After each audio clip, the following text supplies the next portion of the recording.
Welcome back to the Departure Lounge. Today I'm joined by Sim Shain, founder and CEO of ParaFlight Aviation, a leading air ambulance and corporate jet brokerage firm, redefining what it means to merge aviation, logistics, and compassion. His team coordinates critical organ transplant flights, corporate charters, and life-saving medical transports around the world. And beyond business, Sim's passion for giving back shines through his work with the Lev Shlomo Dream Team, a program that brings back joy and once-in-a-lifetime experiences to children and young adults living with illness, offering adventures like helicopter rides, swimming with dolphins, and skydiving. Sim, it's an honor to have you here. Can you tell us a little bit more about your background and how you got to this point in your life? Wow, it's a journey, let me tell you. It started when I was 7. When I was 7 years old, my dad became an EMT, and he was a volunteer, and he would drop everything at the sound of the siren. He would drop everything, and he would leave his business, he would leave our home, and he would just run out to go save a life. And I said, you know what? When I get older, that's what I'm going to do. I'm going to be a paramedic. And it Awesome. wasn't until about 13 years later, when I was 20 years old, when I decided today's the day, and I reached out to a local volunteer ambulance company in New Jersey called Howell Township, Howell First Aid. And I left a message on their machine. They called me back 10 minutes later. I was there 10 minutes after that. I signed up for my EMT course within a week after that, and that's where my career started. Um, I was volunteering there for a number of years. Then I joined an organization called, which is a Jewish community-based first response organization, one of many all over the world. Um, I was a responder at 9/11, and I became a paramedic. And at 9/11 is where my trajectory switched from just volunteering as medical to, and I had an introduction to aviation. That's where I met Okay. someone who would become my mentor and a very close friend, and his name was Steve. Steve was a responder at 9/11, owned at that point the largest ambulance company in New York State. Unfortunately, 14 of his personnel were killed that day, Mm. and we ended up becoming close friends after that. He was passionate about aviation. I knew nothing about aviation. Only I knew nothing more than going on a People's Express or a Continental Airlines flight. But Steve had his own private jet that he didn't utilize for business. He utilized it to be able to help people get wherever they had to go, specialty hospitals, rehab centers, wherever they needed it. I was privileged to be a paramedic on those trips. Mm. And we ended up becoming business partners. We owned a few pharmacies together. He was a very wealthy guy, and he ended up getting a 9/11 cancer in 2012. And I remember he called me into his room. He was in Sloan Kettering in New York City. And he called me into his room and he said, "Hey, I want you to take the jet." I said, "Where am I going?" He goes, "No, no, no, take the jet. Go open a business." He says, "Go change the world, but never forget the charity component." And he passed away in 2013. And while I didn't take his jet, a little overwhelming to take a jet and open a jet business, I Hmm. opened up in 2014 in his memory. And it's interesting to note that I mentioned he had a 9/11 cancer, but he didn't die of the cancer. He was cancer free, but the chemotherapy destroyed his lungs, and he wasn't even a candidate to get onto the list. And unfortunately, he passed away. Uh, He had also introduced me. He had opened up this dream team where we would take young adults, children who didn't have much time left, where their prognosis was bleak at best, and mhm. he would tell them, "What do you want to do? The sky is not the limit." And we'd go everywhere, skydiving, swimming with the dolphins in the Bahamas, Disneyland, wherever they wanted to go, because he just wanted to do whatever he could to put a smile on their face. And we continue that. Some of us paramedics continue that with his family to this day. I'm actually involved in a camp called Camp Simca, which is a camp for children with cancer Okay. and medical disabilities. And every summer we fly over 500 kids up and down on helicopters where for just a few minutes they can forget that they ever had cancer, or they forget that they're sick, and they come off crying saying, "We touched heaven." Or as I mentioned, for just a few minutes I forgot what I'm going through. And we continue that in his memory. So what happened was I started in the jet brokerage business in the air ambulance space. We had a lease on an aircraft for a little while, for about a year and a half. We kept it here and it became a bit challenging. So we would just get those aircraft when we needed it. And Mhm. then we had opportunity to be able to get into the organ business. And now it's because of a young man who Steve had introduced me to, a young man named Yoki, who needed a lung. And I flew with him all over the country to try to get him listed, and everyone turned him down. And one center in New York, one center in New York accepted him. And while he didn't make it to the transplant, he passed away 2 years later. His mom always tells me that she has no doubt that he lived those 2 years because he believed that one day he was going to be able to get that lung. So I Mhm. made that my mission. While we run a corporate aviation, full corporate setup for jets and helicopters and planes, our primary focus is on those organs, on those down to the minute, middle of the night, Super Bowl weekend, New Year's weekend, whenever it is, to be able to get them aircraft when they need it. And of course, we had some challenges along the way, which I think everybody would have at some point, is how do you get an aircraft for somebody at 3 o'clock in the morning? Yeah. And I had realized that there had to be a better way.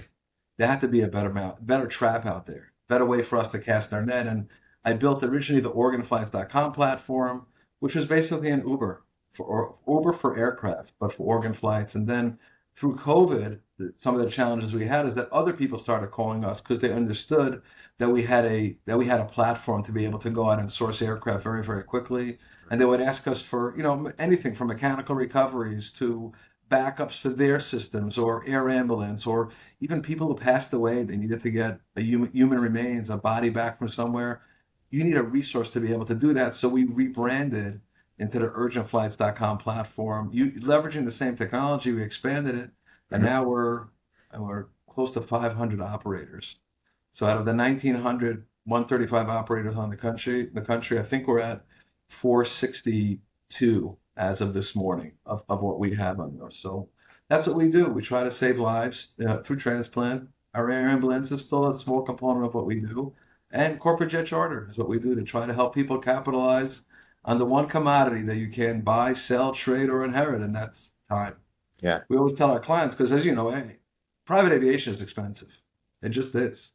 And the only thing that we can do for them is, I say, I can't make you more money, but we can make you more time. Definitely.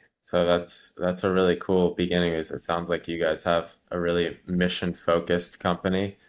And so this company was mainly focused in the medical space and still is, and the corporate part is just a small piece of that business, right? Corporate's about 40% of what we do. And we're still growing it, because if you can get planes, you can get planes. And when Yeah. you're providing concierge services, that works too. So Hmm. that it's really, we can utilize the same platform, but our passion is about saving lives. Yeah. I love that. You mentioned some challenges you guys had. Can you go into any of the challenges that you guys had, maybe that you overcame as you grew this business? Yeah, I mean, our challenge was always, I think, what every operator and every broker would have, and that is knowing that you have pretty much as close to 100% coverage, for, especially when it comes to organs. So when Hmm. that call comes in at 3 o'clock in the morning on a Friday night or a Saturday night, and it's a busy weekend, and even if your primary operator doesn't have an aircraft available, what are you going to do? How are you going to get to them? So Yeah. we're able to send out these requests. It takes us about 30 seconds or a minute, and now the request goes out to 450 operators, who may be transient. You'd be surprised how many times, I would say greater than 30% of the times that our requests go out, it's some operator who might be based in New York, but they happen to be in Seattle because they dropped someone off yesterday and they're just sitting there available. Or they're in Texas, California, Portland, doesn't really matter, Yeah. because the net doesn't look as to where they are. It says, hey, if you're possibly out there, we have an opportunity for you to come and save a life. Yeah. And that's really cool. And so for those who aren't familiar with this process, can you walk us a little bit more in depth what happens from that call to takeoff and to delivery? Specifically in organs? Yeah, yeah. Sure. So a transplant center, so what happens is people get placed on the list every single day. There's tens of thousands of people waiting every single day for an organ that could prolong their life. And that's could be a heart, lung, liver, kidneys, pancreas. That's what they need. And it's those selfless donors who say that when their time comes, if they're able to donate their organs, they want to be able to share that and prolong life. And believe it or not, that even if someone is an organ donor, do you know what the percentage is of somebody who actually signs on? I mean, if they sign the back of their license that they're going to be an organ donor, you know what the chances are that they would actually be a successful donor? Well, what do you think the percent would be? I'm guessing it would be 50-50. I think it's about 1%. Really? Yeah, as low as 1%. And that's because you have to be on life support, right? That's the number one. So if somebody passes away at home, somebody dies in a car accident, or anything else like that, or if they're very, very sick, right? So if their lungs are sick and their kidneys are sick and their liver is sick, they're not a candidate either. As we just experienced the last number of years, if somebody was COVID positive in the beginning, they couldn't be a donor. So all the stars have to be aligned. And once they are, then you have to find, then the clock starts ticking where they have to start to find recipients. And it's the sickest patients who really should be getting that. So it's the sickest person who has to get a heart. So let's assume for conversation's sake that the donor is in, but the sickest heart may be in Virginia, the person needing a heart. And maybe the person who needs a lung is in Florida. And maybe the person who needs a liver is in Connecticut. And maybe the person who needs a kidney, maybe one of them is in Massachusetts and the other one is in North Carolina. So they have to coordinate all those teams to be able to come together at one time. Keep in mind that they have to make sure they have an operating room available for them to use it. Sometimes these patients who are on life support are in a trauma center. We just had a case just yesterday where the donor was in a trauma center. The whole team comes in to do that, and all of a sudden a trauma comes in. So now they have to push off the case for 2 hours. Meanwhile, you have planes that come in, and I'm assuming you're all aware, or your listeners are aware, of the 14-hour duty day with pilots. So once pilots sign on, they start. I mean, so when they get called in, if they started at 9 a.m., then at 11 p.m. they got to be logged off, even though your flight might have taken off until 2 o'clock. So now two, and a procurement typically is around 4 hours or so, maybe a little shorter for a heart, maybe a little longer for kidneys or a liver, and now you get delayed 2 hours, 3 hours, 4 hours. Sometimes you need to arrange for another plane to be able to bring them out because your pilots are going duty out. And that's the teeter-totter that we sit on all day to try to figure out and make sure that we have all our ducks in a row and backup plans, and those backup plans need backup plans as well. And those are the challenges.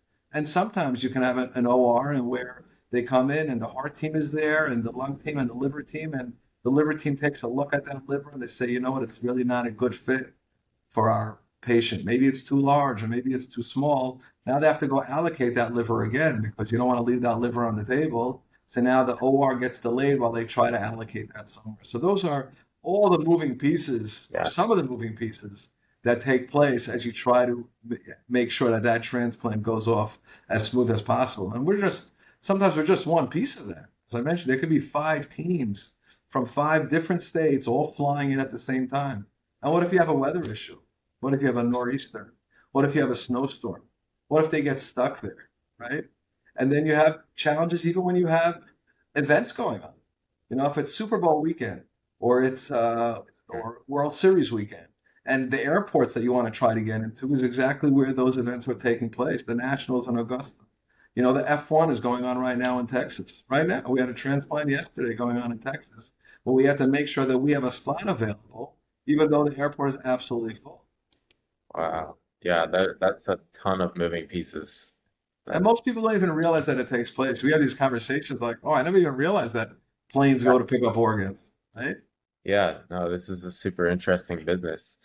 You guys said you have 460 operators. Is that what you said? Currently, I believe as of this morning we hit 462 And what operators. do you define as an operator? Is that someone who operates a plane that can be signed on to any of these transplants at So any? they have to be what's called a Part 135 operator. So it's a charter operator that can have anywhere between one and sometimes 10, 20, 50, 100 aircraft on their certificate. So we vet them all, we check them out, we have conversations with them before so they understand what they're getting into. And not every one of the operators are actually signed up for organs. Some of them are just not cut out for it. Some of their aircraft are just way too big They have these heavy jets, but some of them are available for our urgent flight requests that come in. It could be someone passed away in a family and they have to get back right now. It could be somebody who actually has a jet card, but for some reason it's a family emergency, a business emergency, and they need to be able to get somewhere very, very quickly. Or operators reach out to us as well. If they have something called they have a mechanical. When you get into your car and you turn it on, if your check engine light goes on, you look around and say, well, I'm only going 10 miles. What could really go wrong, right? When a light goes on in an airplane on their pre-flight inspection, that plane can't go anywhere. So now you have people on board who need to get somewhere, and the operator may be based somewhere else. They might not have another plane available. What do you do right now? So Hmm. we become the resource for them. That they can reach out to us and we'll help them source an aircraft very, very quickly. So they're able to get their passengers where they need to be. They don't have to worry about losing their clients to another operator or another broker because they're going to get onto Google and they're going to try to see if they can find something. Yeah. And they'll make sure to do whatever they can to help them get where they need to go. And we're their buffer for them. So they might not necessarily know where the aircraft is coming from, the end client, but their operator will book it. Okay. Okay. Yeah, this business is just fascinating to me. How many flights would you say go per day for, let's say, organ transplants? Around the country, Yeah. if I had to guess, I would say probably between 60 and 100 flights a day are going on around the country to Wow. source aircraft. And we track many of them to see the ones that file as a medevac, because what we'll do is the aircraft will fly as a medevac when the organ is on board, Hmm. so that it doesn't have to sit and wait online with all the other aircraft to get in. They can cut in. Every minute that we can save for them is something. Say 50 and 100 easily. 50 to 100 organ transplant flights are going on a day around the country. Wow. Wow. You guys operate in such high stakes environments. How do you keep your team calm and how do you guys focus? Well, when an issue comes up, we're always always looking for solutions. As I mentioned before, we have backup plans, and those backup plans have backup plans. We have processes in place for what we're going to do. We do sweeps daily throughout with our operators to just see who's available and where. Sometimes an operator may be best based in Texas, but they happen to be in California or Nevada or Indiana for the next couple of days, so they're there, and we're always moving everything around so we know that when that request comes in, we can get something very quickly. We generally try to get a tail, which means the identifier, the aircraft allocated for a trip within 10 minutes. That's how quick we could work. Has it pushed to 30? Of course, but generally within 10 minutes, we will have a tail for our clients. And we do the same thing for our corporate clients as well. If they need something very, very quickly, we'll do everything we can to help them out. That's very cool. That's awesome. I want to transition to the community aspect that you mentioned earlier. And one of the cool parts of your story is the Lev Shlomo Dream Team. Can you tell us maybe some of the most memorable experiences that you guys have helped create for some of those people? Sure.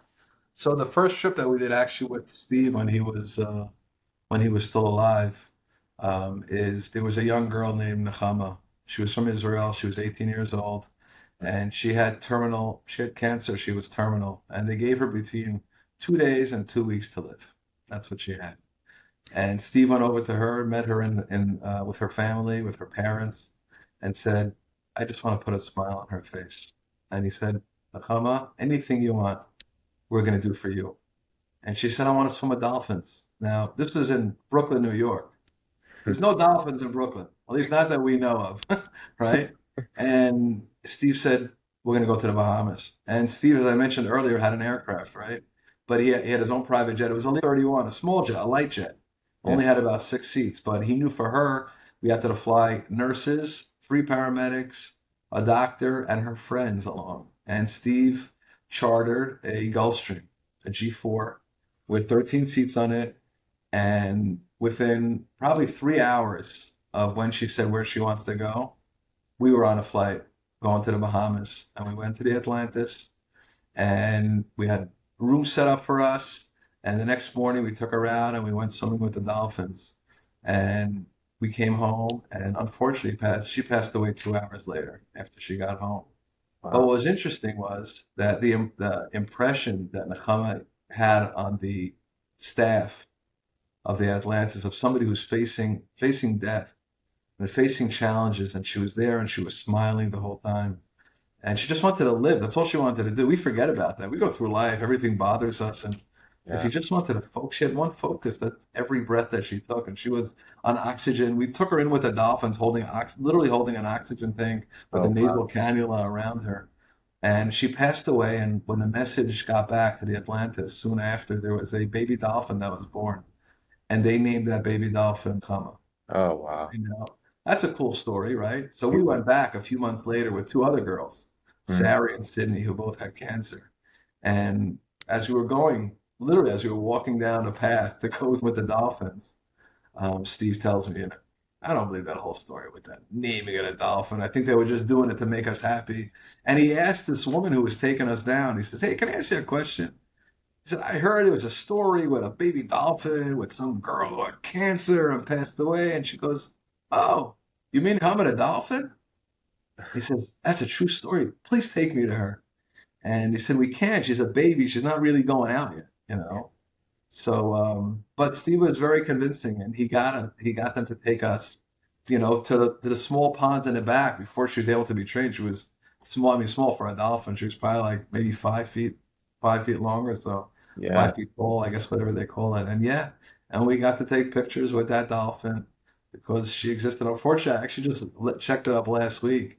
She passed away at a young age. This dolphin, I think about 4 years old, but if any of your listeners want to Google Comet a dolphin in the Atlantis, they'll know that's an actual, That true and very, very cool story. that's amazing. That's a beautiful story. It sounds like, I mean, you personally sound like it's such a big part of your mission to give back.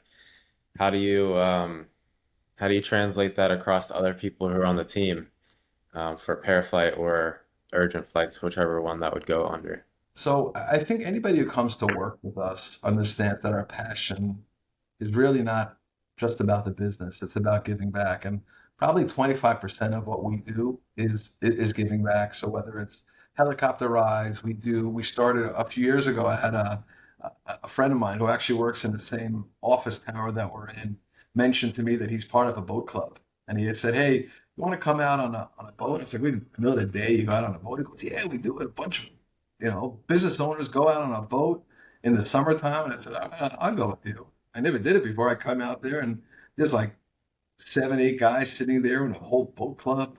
And I said, "How does this work? We're part of a boat club. There's about a dozen friends of ours who are either part of the boat club or have their own boats. And we just come out." And I said, "Hey, can we do something for children who aren't well?"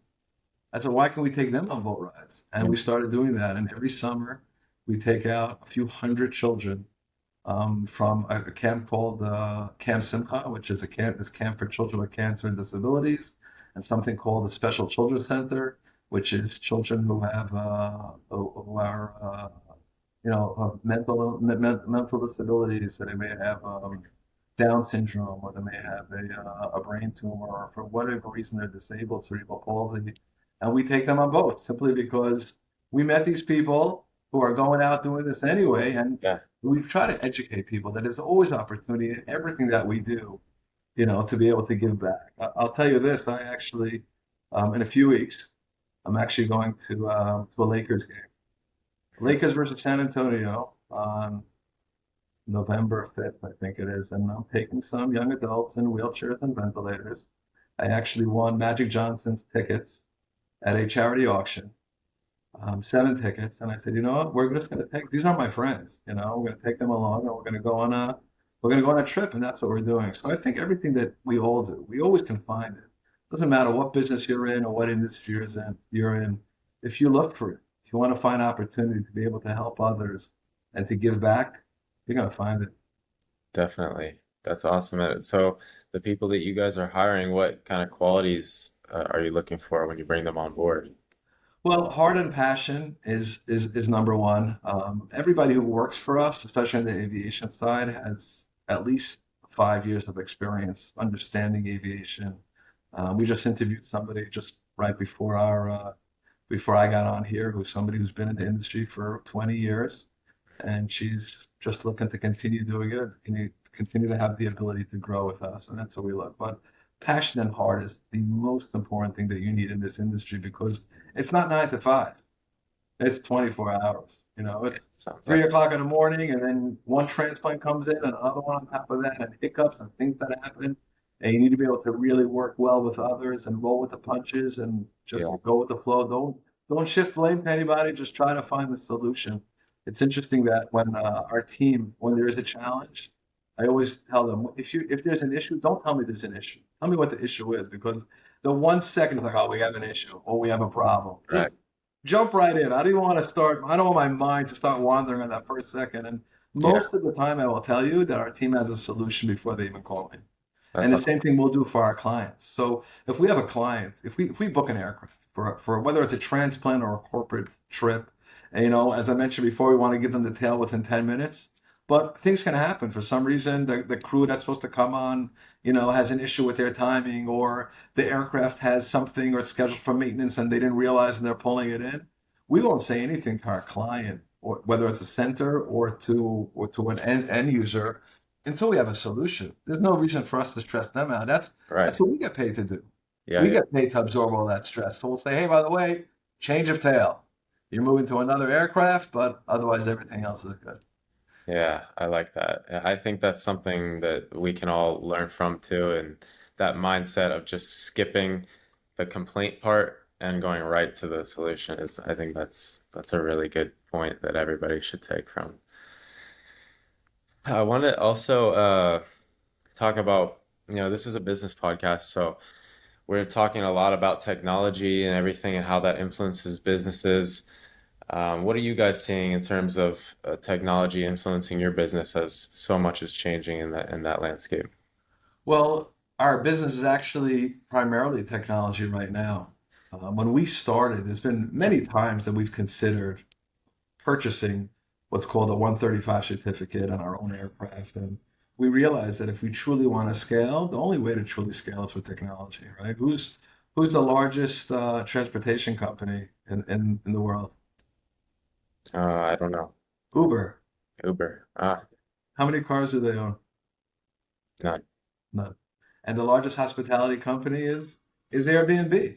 Yeah. And they don't own one room, right? Right. And they can scale based on technology. So our thought was that had I taken Steve's jet, right, and I'd taken Steve's Lear 31, and whatever business I had, if I wanted to double it, I'd have to get another jet. If I want to triple it, I'd have to get two more jets. But in technology, we could be at 460 or 500 or 1,000 operators by scaling with technology. And we're using a lot of processes. AI is going to start playing a huge part, and already is in what we do, in rebuilding our apps and being able to take all the data that we pull in from our flights and put it into our platform. Mhm. Technology is really where it goes. Yeah. Well, what are you guys looking at in terms of AI? That's been a conversation on many of our podcasts. Yeah. So we're utilizing AI to pull all the data from all of our flights. It also takes the data from aircraft that are floating around. So we can see data on an aircraft that flew from New York and they landed in Houston. Okay. But our data will let us know because pilots have to take a 10-hour break. Okay. That means after they fly, they have to go into rest for 10 hours. So we're putting that data in, and now we know when that aircraft is potentially available. We may not know if it's booked for another trip, but we could reach out to the operator to say, by the way, we just noticed one of your tails actually landed last night and we have a trip available for now. Are you potentially available? So that's where AI is able to pull a lot of that stuff in. But listen, everything is AI, Yeah. from communication to building apps to building networks. People are using AI to reach out to potential clients as well, Right. right? Bots on every single website. Most of your talking to when you're communicating with how can I help you on a website is done by via bot. Definitely. Yeah, it's becoming super common. Right. What would you say excites you most about the future of your company? Do you guys have anything planned? Our plan is to just grow organically. We don't have to be the biggest. We just have to be the best at what we do. There's been many opportunities that come to us to be able to build these verticals into our business that support transplant, and we decided that our focus, while we do set up alliances with other companies who provide that, our service has to be focused on what we are doing to be the absolute best at it. And I think what happens is when people start to go into other parts that they don't really know well or they're not great at, they end up dropping, some of the balls there, and we don't want to do that. We want to be the best at what we do. So our focus is on air transport. That's what we do. Helicopters, planes, jets, but that's what we want to continue to do, and we want to continue to grow. Yeah. And we asked this question towards the end, uh, and it's a thought-provoking question about the business, and it's if you could wave a magic wand and change one thing about your business or the industry that you're in, what would it be? If I can wave a wand and change one thing about the industry, I think it would be that while there are a lot of competitors in business and industry, working together can really make a difference. I think when playing nicely in the sandbox really works, and we really do our best not to step on people's toes. I will tell you that when people call us for an aircraft, the first question we ask is, do you have any other options? Are you working with somebody else? Because if you are and you're happy with them, just really continue. We'll always tell them, hey, you have another option? Tell me what it is. That's a great price. Take it.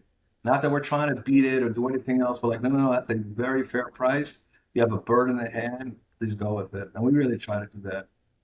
Not Yeah, everybody agrees with that because sometimes people just want to be very cutthroat and a yeah, shark, and we don't do that. We don't chase to the bottom. We don't undercut. We don't underbid. We tell them, our priority is not about the price of the aircraft. Okay, our priority is the safety of the operator, followed by reliability, and then is the price. Right? We'd make a lot more money if we just looked for the cheapest aircraft, yeah. but we probably wouldn't sleep at night because that's, listen, everything is dangerous, and there's always risk in everything that we do. Mhm. If God forbid something happened, right? God forbid it should never, but if it did, I could never in good faith look at somebody and say, well, you asked for the cheapest aircraft, right?